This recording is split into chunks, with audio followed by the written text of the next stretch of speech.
Isabelle Maréchal. Avec son cœur de justicière, elle parle d'inégalité sans crainte. Il n'y a pas que les élections dans la vie, il y a aussi la vie et la vie en condo. Sans doute, projetez-vous de devenir propriétaire d'un condo parce que, regardez, le prix des maisons, ça devient un peu inaccessible pour bien des gens et on parle de plus en plus des jeunes qui rêvent toujours, comme leurs parents, d'accéder à la propriété. Et s'acheter un condo, ben c'est peut-être la façon la plus accessible, justement, d'accéder à un logement. Considérant que quand on est locataire, c'est pas évident. Il y a quand même beaucoup de gens aussi qui louent des condos, qui doivent composer avec des règlements dans les condos. Bref, sincèrement, ça devient un peu compliqué pour toutes sortes de raisons. On vous a déjà parlé là, de la difficulté aussi d'avoir des assurances, de l'importance d'avoir un fonds de prévoyance. En ce moment, il y a aussi le projet de loi 16 qui a été adopté en 2019, qui est une réforme majeure de la copropriété au Québec. Mais là, il y a des lenteurs dans le système. Hein? Quoi? Des lenteurs dans le système? Vous allez dire, c'est étonnant. Parlons-en avec Maître Yves Jolicoeur. Il est avocat en droit immobilier. Je l'appelle souvent Monsieur Condo parce que quand il s'agit de nous expliquer les tenants aboutissants, Yves, on en vient vite à vous. Bon, là, je sais que ça va vous partir parce que vous êtes un peu fâché contre la ministre de l'Habitation, Mme Duranceau, qui tarde à appliquer un certain règlement. Expliquez-nous, Yves, c'est quoi? Ben, le cœur de la réforme, Isabelle, est le projet de loi 16, dont notamment, et c'était l'intention de l'ancienne ministre responsable, de rendre plus transparent les transactions en condo. Donc, on parle des pièges de ça, mais également de pérenniser des bâtiments par l'obligation de mettre en place des cas d'entretien et des études de fonds de voyance. C'était le cœur de la législation. Le cœur n'est pas en vigueur. Pourquoi? Parce que on attend un règlement d'application. Et c'est un peu étonnant parce que la loi est en vigueur depuis 2020. Ils ont attendu en septembre dernier pour sortir le projet de règlement. Ouais. Et là, on attend toujours le règlement final. Alors, c'est une lenteur qui s'explique mal et qui est très dommageable parce que plus on retarde la mise en place de ces mesures, c'est comme l'épargne retraite. Hein, plus on attend de mettre l'épargne retraite de côté, ben c'est plus difficile pour les gens d'accumuler les sommes requises pour faire des grands travaux. Expliquez-nous bien, là, M. Jolicoeur, qu'est-ce que ça va permettre de faire, ce règlement-là? Puis surtout, le projet de loi 16, là, qu'est-ce que ça... la loi, en fait, depuis 2020, depuis 5 ans, là, elle a changé quoi pour les gens qui vivent en condo ou qui sont propriétaires de condos? Il y a plusieurs modifications qui sont techniques, là, qui sont, dans le fond, d'améliorer le cadre législatif sur lequel on a peut-être moins d'intérêt ce matin. Mais essentiellement, c'est de faire en sorte que quelqu'un qui achète un condo... reçoivent du syndicat ce qu'on appelle une attestation sur l'état de la copropriété, de telle sorte que l'achat en condo ne soit pas un piège. Hein?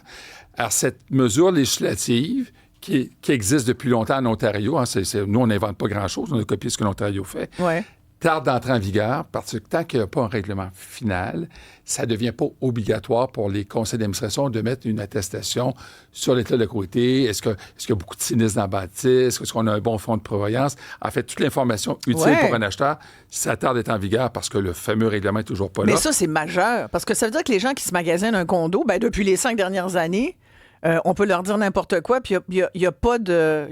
À moins d'avoir un courtier immobilier qui connaît vraiment ça, là, puis qui peut dire aux gens, attention, il y a telle chose, posez telle question, on va poser telle question, on peut se faire avoir. Là. Bien, complètement, puis surtout qu'il n'y a rien dans la loi qui oblige actuellement les conseils d'administration à communiquer à celui qui veut vendre son condo cette information-là.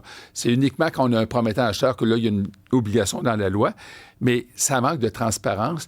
Puis la ministre Laforêt, qui a fait un travail extraordinaire, d'ailleurs, je la salue, elle avait dans son esprit, rendons la transparence aux transactions.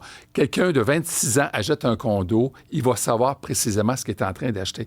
Bien, cette mesure-là n'est toujours pas en vigueur parce qu'on a tardé à sortir le règlement d'application. C'est pas possible, Isabelle, qu'on prenne 5 ans pour rédiger un règlement de cette importance pour protéger les Québécois.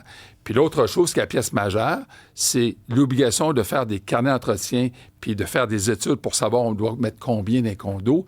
C'est toujours pas en vigueur parce qu'on attend le règlement. Ça, c'est le fonds de prévoyance? C'est le fonds de prévoyance. Donc aujourd'hui, essentiellement, il faut savoir qu'au Québec, la majorité des copropriétés sont sous-capitalisées en termes de sommes à avoir dans le fonds de prévoyance. Puis il y en a même, Isabelle, qui n'en ont pas de fonds. Pas une scène. Pas une scène. Fait que si, mettons, le toit ou ça coule ou problème, il n'y a pas d'argent. Puis là, c'est là où, des fois, comme propriétaire de condo, toi, tu as un petit condo, tu as mis toutes tes économies là-dedans, il t'a coûté 300 000 $, de peine et de misère, puis là, soudainement, tu as une facture de 50 000 qui te tombe dessus.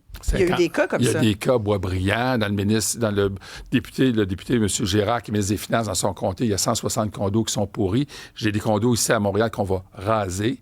Puis pendant ce temps-là, on réfléchit sur un règlement, pas capable de le sortir. Écoutez, Mais pourquoi? Ben, écoutez, pourquoi? C'est-tu pas une bonne ministre, Mme Duranceau, là? Pour moi, c'est pas une bonne ministre, mais elle n'a pas manifesté une sensibilité sur le dossier. Sensible à quoi, d'abord? Je ne saurais pas dire, mais sa collègue, Mme Laforêt... Elle n'est pas sensible aux locataires, elle n'est pas sensible aux propriétaires de condos. C'est quoi sa sensibilité? Ben, c'est elle qui va nous l'exprimer. C'est elle qui va être capable de voir. Vous savez, le Journal des Affaires a sorti un article récemment sur la performance de cette réforme-là. On a donné une lettre E dans le Journal des Affaires au résultat, alors qu'on a donné une note A à des gens comme nous, qui depuis 2012, j'étais membre du comité consultatif, on a fait des recommandations pour éviter de frapper des murs. Puis surtout, Isabelle, ce qui est important, c'est que les jeunes qui ont 25-30 ans, c'est ça qui que le s'achètent des condos. seul moyen d'accéder à la propriété, c'est le condo. On ne peut pas se permettre comme État, de les fragilités financièrement parlant, c'est irresponsable. Alors, c'est une certaine irresponsabilité d'avoir laissé tarder des choses, un règlement qui est crucial, vital pour l'avenir de nos jeunes qui veulent accéder à la propriété. Parce que ça comporte beaucoup de risques quand même aujourd'hui, acheter un condo. Là. Ça paraît le produit le moins cher sur le marché, mais il y a quand même des risques. D'ailleurs, je rappelle, puisque vous êtes là, Yves, j'en profite, vous avez la possibilité d'avoir cet ouvrage-là, là, encore aujourd'hui, là, Achat et vente d'un condo. Tout ce qu'il faut savoir, c'est Maître Jolicoeur qui l'a écrit. C'est comme une Bible là, depuis les dernières années. Ça fait longtemps qu'on en parle. Moi, je vous connais depuis très longtemps. Puis sincèrement, c'est encore le meilleur ouvrage sur le marché que vous pouvez trouver. Il n'y en a pas tant que ça non plus. Pour nous prévenir des pièges. Quels sont ces fameux pièges? Là? Si on voulait faire petit cours 101, comment t'acheter un condo sans te faire avoir? Le premier, c'est que le parc immobilier a une moyenne d'âge de 30 ans. À 30 ans, tu es rendu les grands travaux. Donc, le piège, c'est de savoir le 1 200 000 dans le fonds de croyance, c'est suffisant. On en a pour 3 millions. Ou dans le fond, le 50 000, il peut être suffisant parce qu'on a tout refait les travaux dans la bâtisse. Elle est nickel. Alors donc, le piège, c'est pas de savoir si les montants mis dans le fonds de croyance sont suffisants. C'est dans notre budget, là, comme acheteur, là, on achète, on a notre hypothèque, les taxes, ainsi de suite. On ne veut pas une cotisation spéciale de 50 000. Non. Si je suis en train d'acheter, est-ce que j'ai les moyens d'acheter? Donc, c'est le premier piège. Est-ce qu'on a accumulé les sommes requises? Deuxièmement, est-ce qu'on entretient le bâtiment? Tu sais, les condos, c'est comme des infrastructures. C'est comme l'hôpital Maisonneuve-Rosemont. Ça tombe en morceaux dans certains cas. Bien, on ne veut pas acheter dans une copropriété dont il y a de la moisissure. Les murs sont moisis parce que ça fait 15 ans que l'eau s'introduit. On l'a vu à la facture de Radio-Canada dans le Faubourg Boisbriand. On l'a vu dans d'autres projets. J'ai des cas où on va raser des bâtiments. Donc, on veut éviter d'acheter. Parce qu'il y a des copropriétés, Isabelle, où ça se passe bien. Tu sais, ce matin, on parle des affaires qui se passent bien. Mais ceux qui gèrent bien leur copropriété, ils sont en concurrence déloyale avec ceux qui ne veulent pas mettre l'argent sur leur bâtiment. Puis c'est ce que j'allais dire, M. Jolicoeur, il y en a tout le temps. C'est ça, j'ai déjà été en copropriété, j'en suis sortie avec grand plaisir parce que je trouvais que c'était invivable. Ce qui m'a sauté aux yeux, c'est que dans une copropriété, dans un édifice de condo, c'est comme la planète. Fait que tu as toutes sortes de citoyens, tu as toutes sortes de monde. Tu as ceux qui veulent payer, qui veulent mettre de l'argent dans le fonds de prévoyance parce qu'ils ont compris que ça allait être bon éventuellement, puis que c'était comme mettre de l'argent en banque éventuellement. Puis il y en a d'autres qui se disent, ben moi, je vais être là 2 ans, je vais le vendre après, je vais faire un petit bénéfice dessus. Moi, il n'est pas question que je mette une scène dans le fonds de prévoyance. Je sais que je ne serai pas là dans 10 ans ou dans 20 ans. Fait que les gens qui sont en copropriété n'ont pas tous les mêmes intérêts. Ça donne des rencontres de copropriétaires. Oh mon Dieu, des heures à s'ostiner.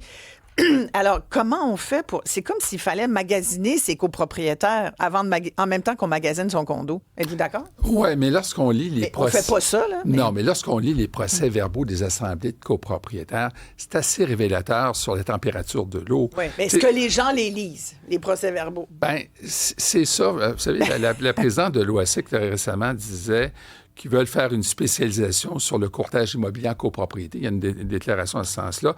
Bien, le rôle d'un courtier bien formé, lui, va prendre le temps de les lire. Il va dire, Madame Maréchal, j'ai lu les procès-verbaux. il y a un os dans la moulinette. Vous savez, il y a des travaux importants à venir. Est-ce que vous avez les moyens d'y faire face? C'est ça le travail d'un courtier. Ouais. C'est réellement le devoir de conseil. Il y en a des bons, puis il y en a qui sont peut-être pas aussi intéressés, qui ne devraient peut-être pas vendre des condos. Oui, effectivement. J'en profite pour, je ne l'ai pas encore fait, là, je vous redonne nos numéros 1-877-827-2346. Si vous êtes justement en condo, si vous avez l'intention de vous en acheter un, vous avez des questions ou des commentaires, est-ce que ça se passe bien ou ça se passe moins bien dans votre copropriété? Par texto, vous pouvez faire le 187-CUBE-Radio. Même là, quand on vous entend, M. Jolicoeur, on se dit, ben là, vaut mieux acheter du neuf, finalement, parce que du neuf, on n'aura pas forcément un toit à refaire ou d'autres problèmes à venir dans les prochaines années. En même temps, des fois, sur des condos neufs, je parle par expérience, ça s'est fait vite. On n'a pas toujours bien fait les choses. Puis des fois, tu te ramasses plus tôt que prévu avec des dépenses imprévues. Bon, on a eu une grosse problématique, puis on l'a encore au Québec, c'est ce qu'on appelle le contrôle de qualité. Voilà. Tu sais, quand on se compare à l'Ontario, c'est triste. Hein? En Ontario, en Ontario, les études de fonds de provenance, carnet d'entretien, l'attestation sur l'état de qualité, ça fait des années que ça existe. Les inspections obligatoires de chantier, ça fait des années que ça existe. C'est comme si on ne comprend pas au Québec qu'il n'y a pas de pensée magique. Alors, j'étais à Gatineau vendredi dernier. Je sais que Mme Duranceau y était aussi. Je suis président du regroupement des gestionnaires équatoriaux du Québec. On a des chapitres régionaux. Les gens à Gatineau ne se comprennent pas comment ça se fait qu'on a une loi aussi médiocre au Québec qui protège les consommateurs. En Ontario, la surveillance est obligatoire. Ici, on n'en a pas. Alors, on a passé un projet de loi récemment qui, peut-être d'ici quelques années, va rendre obligatoire un certain degré de surveillance. Bon. Mais là, en ce moment, un chantier de condo, personne ne va surveiller si c'est bien fait. Si c'est dans une tour de 12 étages, il n'y a personne qui va les contrôler. Est-ce qu'ils mettent assez d'acier d'armature dans les colonnes? Si en termes parasismiques, ils passent pas. On n'a pas de contrôle obligatoire. Les seuls contrôles qui existent au Québec, c'est sur les petits bâtiments. On a un plan de garantie de GCR qui, quand même, c'est beaucoup plus sérieux. Ils sont caution de la qualité des travaux. Mais c'est inacceptable au Québec qu'on vise même pas à avoir une inspection obligatoire sur des mesures de sécurité en termes de tremblement de terre. Ouais. Des fois, on dit au Mexique, ils construisent bizarrement.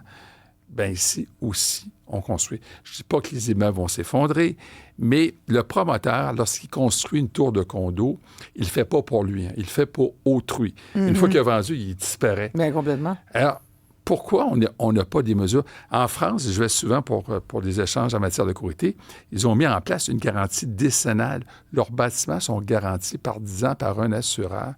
Pourquoi on n'est pas capable de faire ça? Quel genre de société distincte sommes-nous? Mais nous, on n'a pas la PCHQ, là, où on n'a pas une garantie de constructeur, là, 5 ans? On a des plans de garantie de maisons neuves optionnels qui ne sont pas très généreux, qui ne sont pas à l'avantage du citoyen. C'est pour ça qu'on a mis en place le plan de garantie obligatoire avec GCR. On a de vraies protections. Mais encore là, on laisse l'administration de ces immeubles-là à des gens qui ont la main sur le cœur, souvent des bénévoles, qui n'ont pas souvent le savoir requis. C'est pour ça qu'aujourd'hui, Isabelle, on a des compagnies de gestion qui existent. Mais encore là, contrairement au reste du Canada, on n'est pas capable d'encadrer les gestionnaires par une loi qui vise la protection du public.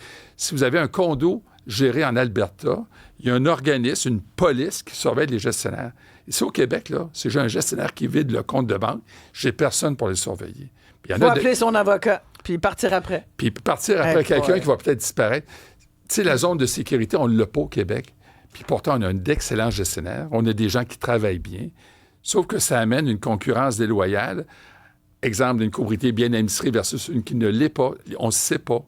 Alors donc, il faut créer au Québec une zone de sécurité. Sans parler des assureurs, on s'en est déjà parlé au fil des ans, M. Jolicoeur, les compagnies d'assurance deviennent de plus en plus frileuses à assurer les copropriétés.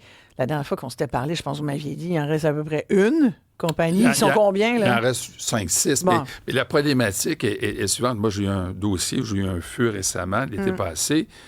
Le bâtiment n'a pas été réhabilité, puis l'assureur envoie au syndicat en disant « Je ne vous renouvelle pas ». Bien, quand un assureur au Québec ne renouvelle pas, tu ne peux plus replacer le risque, sauf sur les marchés étrangers.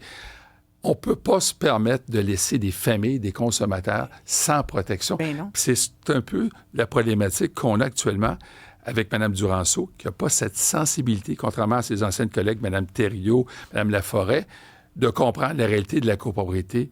Le Québec, Isabelle, ne peut pas devenir un peuple de locataires. Aujourd'hui, on ne construit plus de condos à Montréal. On ne construit plus de condos au Québec. On n'en construit plus à Gatineau. Pourquoi? Parce que la sécurité qu'on devrait donner aux consommateurs n'est pas au rendez-vous. Donc, René Lévesque ne souhaitait pas qu'on soit un peuple de locataires. Mais tranquillement, Isabelle, vous voyez des locations condos. C'est pas des condos, c'est du logement. Ouais. Parce qu'on n'est pas capable de donner cette sécurité dans le logis collectif. Maître Jolicoeur, merci beaucoup. Ça a été très intéressant. Je sais que vous rencontrez la ministre tout à l'heure. On va lui parler bientôt, dans quelques minutes. Vous allez lui parler de sensibilité.